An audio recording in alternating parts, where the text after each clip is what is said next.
Hello guys, welcome to my channel. My name is Saxophonist. In this video, I'll be talking about 10 saxophonists. These 10 special guys helped influence my playing, and I think you all should know about them. These 10 saxophonists are from the jazz era.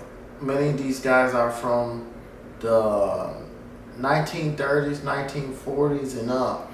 These are what you call the masters of the saxophonist, the people that really created I would say, the language of what many of us younger upcoming saxophonists really build off of. So guys, let's get into it. Let's just get this obvious one out the way. The big dog, Bird, Charlie Parker. I heard Charlie Parker in middle school, and then I heard him playing a whole bunch of notes, and I wasn't ready for it, and I just turned it off, and I was like, that's it. And I was like, I'm done with jazz, that's too much. And then I got to high school, 9th grade, and then my ears were more developed, and I was able to get an understanding, okay, what is he doing? And then I learned what he's doing is called bebop, which is a language that he developed, him, Bud Powell, Thelonious Monk, and many other great jazz masters. But Charlie Parker was my first really big saxophonist that really influenced me, because he could really just do so much on the horn. He was so melodic. He really had so many rhythms, and he was able to play so fast and just smooth. And I was just really amazed with his playing, and I just really studied everything about Charlie Parker. They got an Omni book when I was 13. I used to just go through every page, just playing his solos, listen to his solos, listen to how he would growl into notes, and how he would growl into notes, just so many different things. He was just so amazing. He created the bebop language that many of these other saxophonists, what he did, they built on. They took what Charlie Parker did and kept continuing what he did. So Charlie Parker is really, I just put him first because he was the first person to inspire me as a saxophonist. The next person is obviously the most talked about saxophonist, jazz saxophonist that we all talk about, John Coltrane. Now, after I was studying Charlie Parker for so much, and I even started trying to sound like Charlie Parker. They called me a clone when I was in 10th grade. Even though I wasn't as good, nowhere near as good, but they could hear where I was coming from. So let me talk about John Coltrane. So after going a little farther, the first recording of John Coltrane, I hear Countdown, and I hear the drums. I hear the drums wow. And I'm like, oh snap, what's about to happen? Then boom, he just come in going crazy, and I'm like, okay, wow. So that amazed me. And then, because he was just playing so fast, I never heard anybody play so fast. Another thing that got me about John Coltrane was his beautiful sound. If you guys listen to the song Naima, I was just so amazed by how he can get a person hooked just from the first note. It was really amazing. His sound was so amazing. John Coltrane was so creative, and he played with just some amazing energy. And what really influenced me is his energy, but how he could just uplift anybody that's listening to him. But his sound, again, to go back to his sound, I used to try to imitate his sound on alto, So that's one of the things that got me about John Coltrane. I really love him. You should, if you guys are not familiar with him, you should check him out. Another saxophone player is Wayne Shorter. Wayne Shorter really influenced me because his compositions was really so amazing. You know, the things that he were creating harmonically, nobody was really thinking of. And Wayne Shorter, if you listen to his solos, he plays with like a really amazing bluesy feel. Like you listen to a song like on Speak No Evil, and some of the later stuff that he did with Miles Davis in the late 60s, like the type of musical vocabulary he was playing, you know, that really influenced me. But I would say the main thing about Wayne Shorter that really influenced me was, again, his compositions. You know, I think he's the person that really influenced me the most as far as compositions. I can't say enough great things about Wayne Shorter. So many great albums you guys should check out.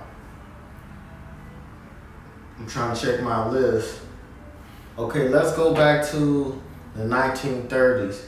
When I picked up the tenor saxophone, you know, this guy is from the 1930s. When I picked up the tenor saxophone, this is the number one guy that I really want to sound like Ben Webster. You know, the thing about Ben Webster, you know, he could play these ballads.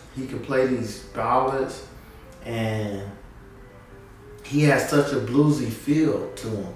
That's my biggest thing on Ben Webster, how he would just approach these ballads with such a bluesy feel. I really just love that about him. And you know, I love his solos. His solo, I think the song is called Cottontail or Cotton something by Duke Ellington. I forgot it's been a minute since I went to listened to music from the 1930s era, but Ben Webster was my favorite guy from the swing era of jazz. Now this next guy, Ornette Coleman, what was so special about Ornette Coleman was, you know, Charlie Parker, he created bebop, and all these guys kind of picked up after Charlie Parker changing it up. And you know, like John Coltrane was working with Miles on modal music, and it all came from just developing this language. And previous musicians, they all did it a certain type of way, following a certain type of form, a certain type of structure, playing through a certain type of chord progressions that musicians call 3-6-2-5-1 and 2-5-1s, and just different. These are progressions that these are harmonic movement that a musician plays for those people that's not musicians that's watching this. And the thing about Ornette Coleman, what he did was he really once listening to him helped me get a better understanding for melody, because Ornette Coleman didn't use the traditional like B flat major, B flat minor. His song wasn't, you know, he didn't stick to the certain keys. He just used all 12 notes, and he played the melodies. And the thing is, I never heard anybody be able to play a blues without playing the blues without using a specific key. And just his creativity, you know, and you know, so many great things I can say about Ornette Coleman. His creativity, and during his time, his era, like, what you have to think is during that time, around 1959, people wasn't really listening to free jazz. That's just something that he created. So people were like, what is this sound? They couldn't understand it. But he just pretty much changed how musicians approach this music. Like John Coltrane really picked up some of the things that Ornette did as far as playing free. So that Ornette really influenced my playing, because now I have the stuff that I learned from Charlie Parker, John Coltrane, Ben Webster, all these different things that I mentioned. But now I can add in to just plain melody without a set harmony. And if you listen to Ornette Coleman, you can also tell that he was influenced by Charlie Parker rhythmically. So his melodies were like free jazz or without a set key, but he did use similar rhythms that Charlie Parker used called bebop rhythms. Now this next guy his name is Sonny Stitt. Sonny Stitt was a person that I was looking for because, some people compare him and Charlie Parker because they play similar type of bebop language. But the thing is about Sonny Stitt that got me was just his attitude of how he approached the notes. Like he was playing similar stuff like Charlie Parker, but just the attitude of how he played the notes. Of course, I'm too young to know Sonny Stitt because this was way before my time. So, but just listen to his music gives me the idea that he was a confident person in what he's playing, and that's who I wanted to be, and that's who I feel like I became now when I play the horn. Really confident, and that's what influenced me about Sonny Stitt. He could. And his sound, he was like real bluesy. He could sing, play anything he wanted. And he plays the alto saxophone, the tenor sax. He can play anything he wants. And that's something that I do now. I play the alto and tenor. And the reason why I want to be able to play both of the horn is because of Sonny Stitt, who's also from Michigan. Okay, we got Sonny Rollins. One of the special things about Sonny Rollins was he was one of the first tenor players to really put the bebop language on tenor in such a beautiful way. He did a tribute to Charlie Parker called Bird Lives. And this was really special, because they never really heard somebody like play to the level of Charlie Parker and do it on tenor saxophone. So he has such a full sound, and he really used really great rhythms in his playing.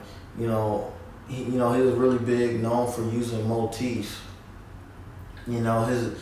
So I would say what influenced me when I got on tenor, I could think back, okay, this is how Sonny Rollins approached playing bebop on a tenor, how he had a full sound and how he would use motifs. And he really, he had really influenced me by the jazz trio. In New York, I used to play with jazz trios like busking and street and just playing different gigs. And I would do that on tenor, and I would always think about Sonny Stitt. One of my favorite recordings of Sonny Stitt is when he plays Night in Tunisia. All the recordings no specific recording, just all of them on Night in Tunisia. That's one of my favorite recordings. I just love. I dance to that. So Sonny Rollins is one of my big influences.